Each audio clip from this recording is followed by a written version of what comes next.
सबसे पहले आपको बताएं, वज़ीर आज़म 26 से 29 नवंबर तक बहरीन और इंग्लैंड का दौरा करेंगे। वज़ीर आज़म अपने दौरे के दौरान रहनुमाओं के साथ अहम मुलाकातें भी करेंगे। वज़ीर आज़म शहबाज शरीफ 26 से 29 नवंबर तक बहरीन और इंग्लैंड का दौरा करेंगे। वज़ीर आज़म अपने दौरे के दौरान अहम मुलाकातें भी मुतवक्किल हैं वज़ीर आज़म की जानिब से। वज़ीर आज़म 26 से 29 नवंबर तक बहरीन और इंग्लैंड का दौरा करेंगे।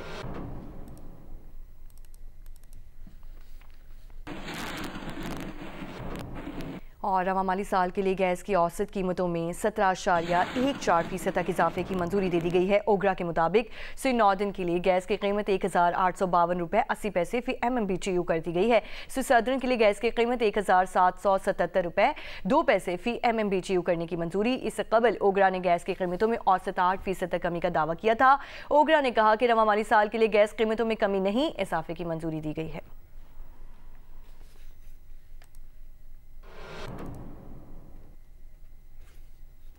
एक बार फिर से आपको बताएं कि रवा माली साल के लिए गैस की औसत कीमतों में 17.14% तक इजाफे की मंजूरी दे दी गई है। ओगरा के मुताबिक स्वीनॉर्दन के लिए गैस की कीमत 1852 रुपये 80 पैसे फी MMBTU कर दी गई है। रवा माली साल के लिए गैस की औसत कीमतों में 7.14% तक इजाफे की मंजूरी दे दी गई है। ओगरा की जानिब से कहा गया कि स्वीनॉर्दन के लिए गैस की कीमत 1852 रुपये 80 पैसे फी MMBTU कर दी गई।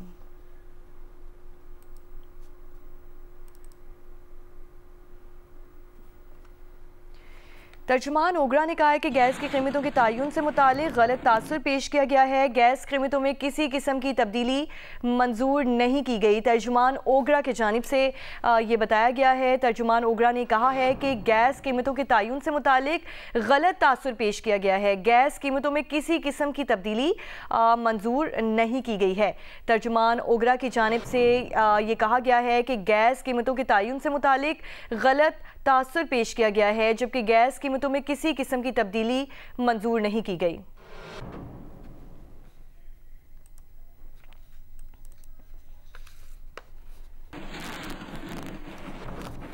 आगे बढ़ें और आपको बताएं, वज़ीर आज़म शहबाज शरीफ ने बरामदात पर नाफिस एक्सपोर्ट डेवलपमेंट सरचार्ज फौरी ख़त्म करने की हिदायत की है और एक्सपोर्ट डेवलपमेंट फ़ंड का आलमी मायार के मुताबिक पिछले 5 साल का थर्ड पार्टी ऑडिट करवाने का हुक्म दिया है।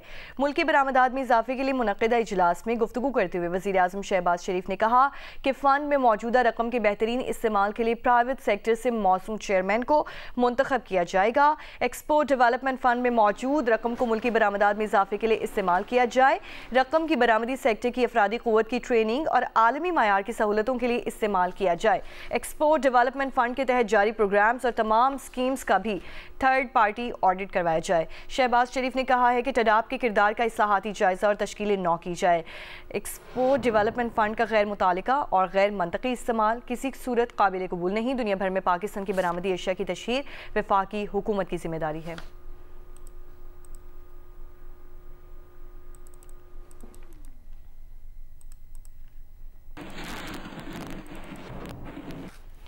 आगे बढ़े और आपको बताएं कि इथियोपिया में 12,000 साल से खामोश आतिश फ़िशां फट गया। आतिश फ़िशां से निकलने वाली राख के बादल यमन, ओमान, भारत और पाकिस्तान तक पहुंच गए हैं। महकमा मौसमियात ने पहली बार किसी आतिश फ़िशां की राख से मुतालिक अलर्ट जारी कर दिया है। तर्जुमान के मुताबिक आतिश फ़िशां की राख गवादर के जुनूब में 7 नॉटिकल मील पर देखी गई है। राख 45,000 फुट की बुलंदी पर थी। पाकिस्तान की अंदरून मुल्क परवाज़ें 34 से 36,000 फुट की बुलंदी पर होती हैं।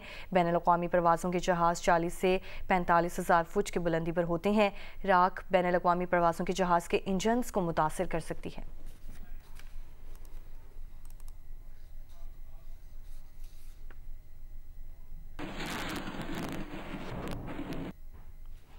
पेशावर में फेडरल कांस्टेबलरी हेडक्वार्टर पर हमले का मुकदमा थाना CTD में दर्ज कर लिया गया है। पुलिस के मुताबिक मुकदमा दहशतगर्दी की दफ़ात के तहत पुलिस की मुद्दत में दर्ज किया गया है। अबू बकर सिद्दीक हमारे साथ मौजूद हैं।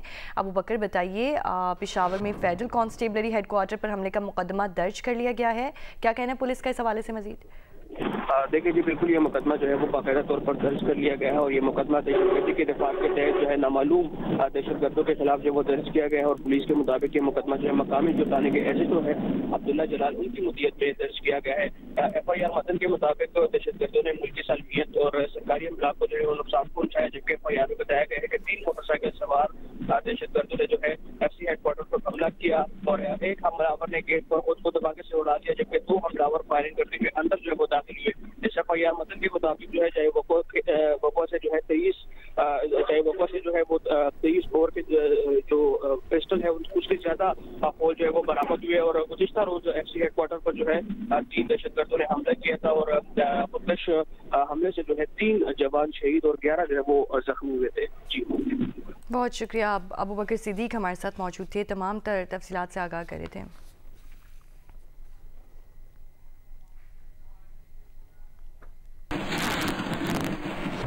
वफाकी हुकूमत ने जस्टिस रिटायर्ड यार मोहम्मद को गिलगित बल्तिस्तान का निगरान वज़ीर आला मुक़र्रर कर दिया है। ये ऐलान गिलगित बल्तिस्तान के चीफ इलेक्शन कमिश्नर ने किया। इससे पहले गिलगित बल्तिस्तान असम्बली अपनी 5 साल मुद्दत मुकम्मल करके ख़त्म हो गई थी, जिसके साथ ही गिलगित बल्तिस्तान हुकूमत भी तहलील हो चुकी थी। निगरान हुकूमत 60 रोज़ के अंदर अंदर नए असम्बली इंतखाबात कराने की जिम्मेदार है।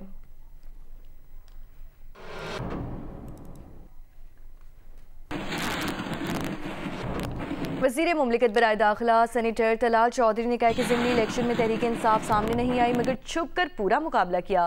प्रोग्राम आज शाहजेब खानज़ादा के साथ में गुफ्तगू करते हुए तलाल चौधरी ने मज़ीद कहा कि हम पीपल्स पार्टी को क्यों माइनस करेंगे, हमें मुस्तहकम हुकूमत चाहिए, हमारा ऐसा कोई एजेंडा नहीं।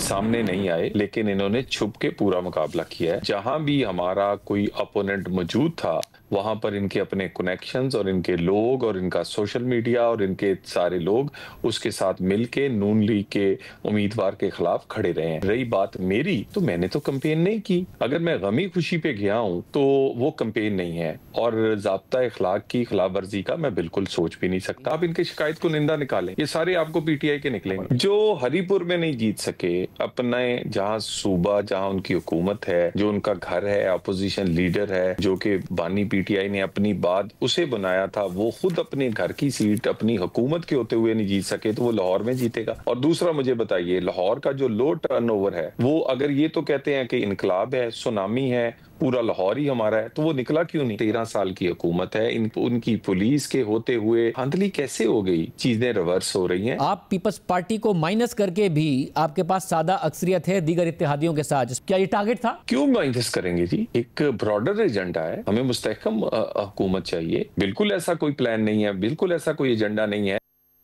इलेक्शन कमीशन ने हुक्मनामा जारी किया है कि ज़ाब्ते इखलाक की खिलाफ वर्जी केस में वज़ीर आला खैबर पख्तूनख्वा सुहेल आफरीदी आज इलेक्शन कमीशन में ज़ाती हैसियत में पेश हों। इलेक्शन कमीशन ने वज़ीर आला खैबर पख्तूनख्वा सुहेल आफरीदी के खिलाफ ज़ाब्ते इखलाक की खिलाफ वर्जी केस में अबूरी हुक्मनामा जारी कर दिया। हुक्मनामे में कहा है कि वज़ीर आला खैबर पख्तूनख्वा को ज़ाती हैसियत में पेश होने के लिए नोटिस जारी किया गया था। वज़ीर आला की जानिब से अली बुखारी पेश हुए और ज़ाती हैसियत में इस्तिस्ना की दरख्वास्त की। इलेक्शन कमीशन ने सुहेल आफरीदी की पेशी से इस्तिस्ना की दरख्वास्त 1 दिन के लिए मंजूर की। अगली समाअत आज दिन 12 बजे होगी।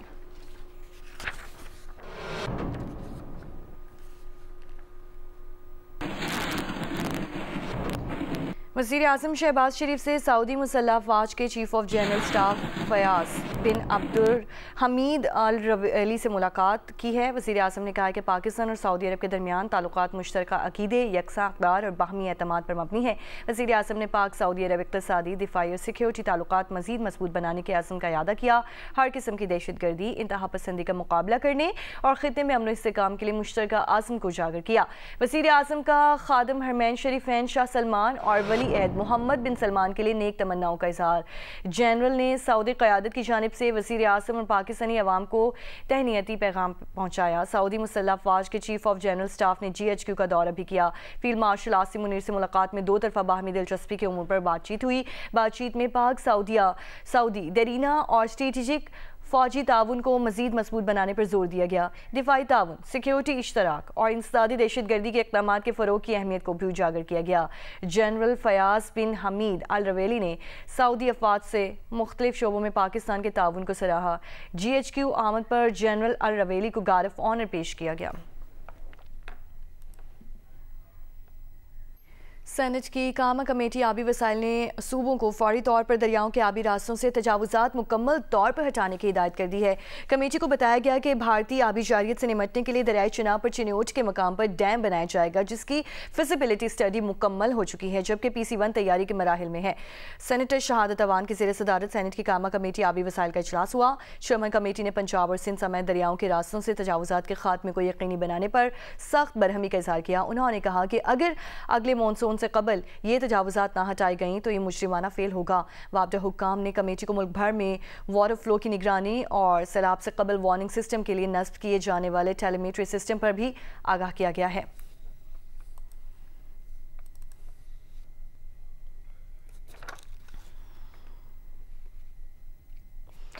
और आगे बढ़े और आपको बताएं, कबीरवाला के सैलाब ज़दा मौज़ाजात में मुतासरा छोटे किसान गंदम की काश्त के लिए शदीद मुश्किलात से दोचार हैं। बहाली के इस मरहले में समाजी इदारों ने भी 1600 एकड़ रकबे पर गंदम की बुआई के लिए बीज और खाद की फराहमी शुरू कर दी है। मज़ीद क्या तफसीलात हैं, सैयद फारूक रज़ा से जानते हैं। तहसील कबीरवाला के अंदर सैलाब ने जहां हज़ारों मकानात को मुनहदिम किया था, वहां हज़ारों एकड़ पर खड़ी हुई फसल भी तबाह हो गई थी और काश्तकारों के पास अपनी आइंदा फसल को काश्त करने के लिए कोई वसाइल मौजूद नहीं थे। हुकूमती इमदाद के साथ साथ इस वक्त मुख्तलिफ समाजी तंजीमें भी काश्तकारों को आइंदा फसलें उगाने के लिए मदद कर रही हैं। कबीरवाला में एक समाजी तंजीम ने 1600 काश्तकारों के दरमियान खाद और बीज तकसीम किए हैं। हम मौजूद हैं इस वक्त सरदारपुर के इलाके में, जहाँ ये तकरीब मुनक्किद हुई। हम जानते हैं काश्तकारों को उनको इस बीज और खाद से क्या फ़ायदा हुआ है। सर, ये समाजी तंजीम वालों ने हमारे साथ बहुत अच्छा ताउन किया है जी। हम पहले गंदम की फसल काश्त करने के काबिल नहीं रहे थे और अब जो है ना, इन्होंने हमें खाद और बीज मुफ्त दिया है। इसकी वजह से हमने गंदम की फसल लगाने में कामयाब हो गए। जी, काश्तकारों का कहना है कि इन फसल काश्त करने के हम काबिल हो चुके हैं और इनसे हमारे माशी मसाइल हल होंगे, लेकिन इसके साथ साथ हुकूमत का जो गंदम की काश्त का टारगेट है पंजाब में, वो भी इससे पूरा होगा। जी, स्वात में पतझड़ का मौसम अपने उरूज पर है। कुदरत ने वादी को एक दिलकश मंजरनामे में बदल दिया है। मज़ीद तफसीलात क्या हैं, स्वात से हमें बताएंगे डॉक्टर महबूब अली। जी बिल्कुल, हर साल माह नवंबर में स्वात में ख़ज़ाक का मौसम शुरू होता है और जब ख़ज़ाक का मौसम आता है तो ऐसे में पतझड़ के इस मौसम में जो मुख्तलिफ दरख्त है, चाहे वो फलों के दरख्त है या बग़ैर फलों के दरख्त है, तो उनके पत्तों के रंग जो है वो तब्दील हो जाते हैं। इस वक्त मैं अमलूक के एक बाग में मौजूद हूँ और मेरे बैकग्राउंड में आप देख भी सकते हैं कि जो यहाँ पर मुख्तलिफ दरख्त है तो उनके पत्तों के रंग भी अब तब्दील हो गए हैं। लाल पीले रंग के ये जो पत्ते हैं ये यकीनन न सिर्फ मकामी लोगों को अपनी तरफ मुतवज्जो करती है, बल्कि स्वात के मज़ाफ़ाती इलाकों में जाने वाले जितनी भी सयाह है तो जब वो इन दरख्तों को देखते हैं, इन पत्तों को देखते हैं, तो एक दफ़ा यहाँ पर ज़रूर रुकते हैं और स्वात में यहाँ पे जो हसीन मौसम है तो उनके साथ साथ इन हसीन नज़ारों से भी भरपूर तौर पर लुत्फ़अंदोज़ होते हैं। जी, खैबर पख्तूनख्वा के ज़िला करक में नरी पनोस के लोग आज भी पीने के साफ पानी के लिए तरसते हैं। यहाँ के बाशिंदे कई किलोमीटर दूर से गधों पर पानी लाद कर लाने पर मजबूर हैं। तफसीलात देखिए अबरार खट्टे की रिपोर्ट में। करक का इलाका नरी पनोस में पानी की अदम दस्तियाबी ने अवाम की ज़िंदगी अजीरन बना दी है। यहाँ के मकामी लोग रोज़मर्रा इस्तेमाल के लिए गद्दों पर कंस्तर रख कर या रेडियो और मोटरसाइकिलों में कई किलोमीटर दूर से पानी लाने पर मजबूर है। यहाँ ज़िला करक नरी पनोस में लोग अक्सर औरतें सरों पर पानी लाते हैं, जो तकरीबन ये कुआं तो नज़दीक हैं, इसमें पानी बहुत कम है, लेकिन दूर दराज से लाते हैं, 2 किलोमीटर 2.5 किलोमीटर। मकामी अफराद का कहना है कि साहिब सरवत लोग 15 किलोमीटर दूर से वाटर टैंकर में पानी मंगवाते हैं, मगर पीने का पानी महंगे दामों खरीदना इनके बस की बात नहीं।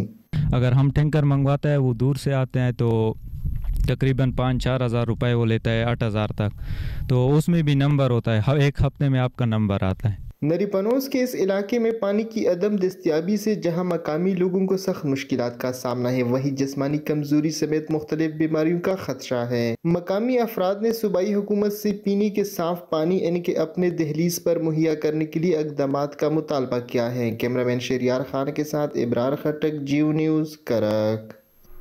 कैडेट कॉलेज सांगड़ में ऑल पाकिस्तान तकरीरी मुकाबला मुनक़िद हुआ। तकरीब में मकामी टैलेंट को उजागर करने के लिए मुख्तलिफ सेशंस का इनेकाद किया गया। मुख्तलिफ सेशंस में मीरपुर खास, सांगड़, शहदादपुर और शहीद बेनसीराबाद के 9 स्कूल शामिल हुए। मुल्क भर से 33 तालीमी इदारों के 66 मुकर्रीरीन ने शिरकत की। मुकर्रीरीन ने संजीदा और मज़ाया मौज़ूआत पर तकरीर की। तकरीब के मेहमान खुसूसी सूबाई वज़ीर सैयद नासिर हुसैन शाह थे।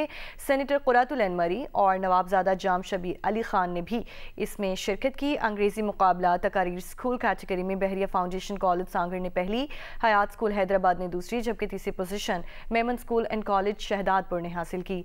उर्दू मुकाबला तकारीर में Memon school and college Shahdadpur ने पहली पोजीशन हासिल की।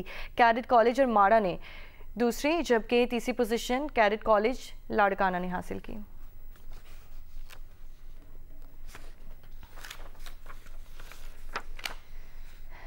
कुछ खेल की बात करें तो लाहौर कलंदर्स और पाकिस्तान सुपर लीग के दरमियान रिश्ता मजीद गहरा हो चुका है। लाहौर कलंदर्स मजीद 10 साल के लिए PSL के साथ जुड़ गया। इस्लामाबाद में होने वाली तकरीब में लाहौर कलंदर्स को अहम तरीन फ्रेंचाइज करार दिया गया। अहवाल बताएंगे आरफा फिरोजकी।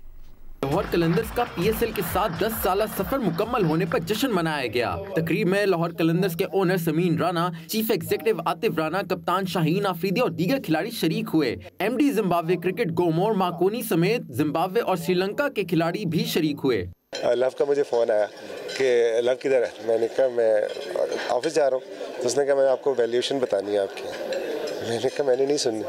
मैंने कहा नहीं, बस आपकी वैल्यूएशन आ गई है, ENY की रिपोर्ट आ गई है, मैं बताना चाहता हूँ कि आपकी टीम कितने की होगी। तो मैंने कहा लव अब तू है ना उधर। मैंने कहा तो मैं कहा मुझे नहीं सुनना। किधर है? मैंने कहा ऑफिस। मैंने चॉकलेट ली, मैं लव के दफ्तर चला गया। CEO PSL सलमान नसीर ने कहा लाहौर कलंदर्स ने दीगर फ्रेंचाइजीज के लिए मयार बढ़ा दिया है। इनका पैशन है और इन्होंने जो काम किया है पिछले 10 साल में, इन्होंने एक स्टैंडर्ड सेट कर दिया है फ्रेंचाइजीज के लिए। गोल्ड स्टैंडर्ड है।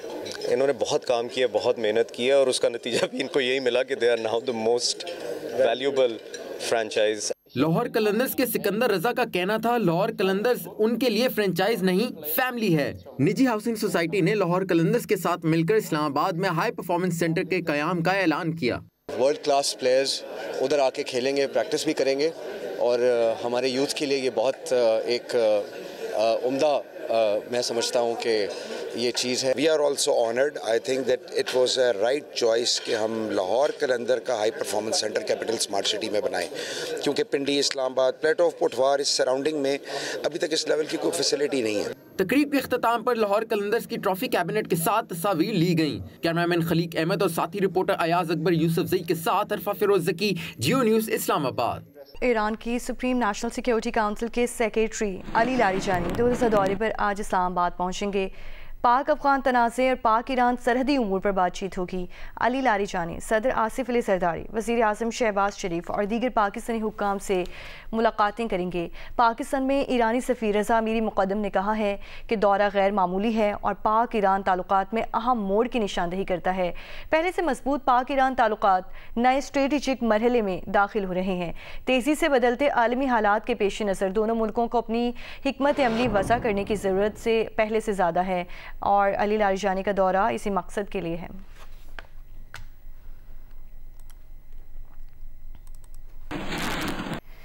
39 रोज़ा वर्ल्ड कल्चर फेस्टिवल का 25वां दिन मलेशिया के गिटारिस्ट और साउथ कोरिया के गुलकार नमू के नाम रहा। फ्रांसीसी आर्टिस्ट खूबसूरत यादें लिए पाकिस्तान से रवाना हो गए। 2 ईरानी फिल्मों की स्क्रीनिंग हुई। मज़ीद अहवाल आर्ट्स काउंसिल कराची से नुमाइंदा जियो न्यूज़ वलीद अहमद बताएंगे। बर्किना फासो की आर्टिस्ट एडजार्टो ने वर्कशॉप के जरिए वर्ल्ड कल्चर फेस्टिवल की शान बढ़ाई। पाकिस्तानी मुसव्वरों को दिलकश रंगों का इस्तेमाल सिखाया।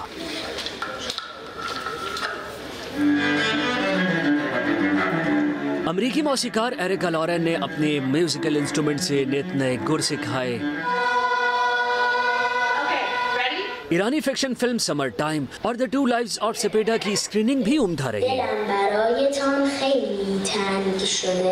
फ्रांसीसी म्यूरल आर्टिस्ट शेफूमी के फनपारे से सुर्ख पर्दा हटाया गया।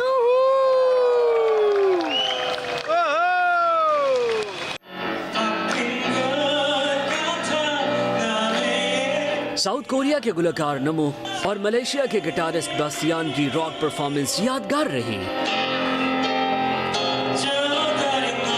परफॉर्मेंस बहुत ज़्यादा अच्छी रही और दोनों ही बहुत ज़्यादा फायर थे, बहुत ही मज़ा आया हमें परफॉर्मेंस देख के, बहुत ज़्यादा हमने एंजॉय किया। यहाँ पर कराची में मेरे ख्याल से बहुत कम होती हैं ऐसी चीज़ें, एंड आर्ट्स काउंसिल जो है जो उन्होंने इस तरीके से सबका इंतज़ाम किया and all, it was something very proud to be and every person should see this. It brings a lot of people from different background, from countries that one might not even know that existed before they came here, and they get together for a common ground, which is music and arts. I think it's really nice. I've never been anywhere like this before. I've never been to Pakistan. This is my first time, and it's been such a great experience.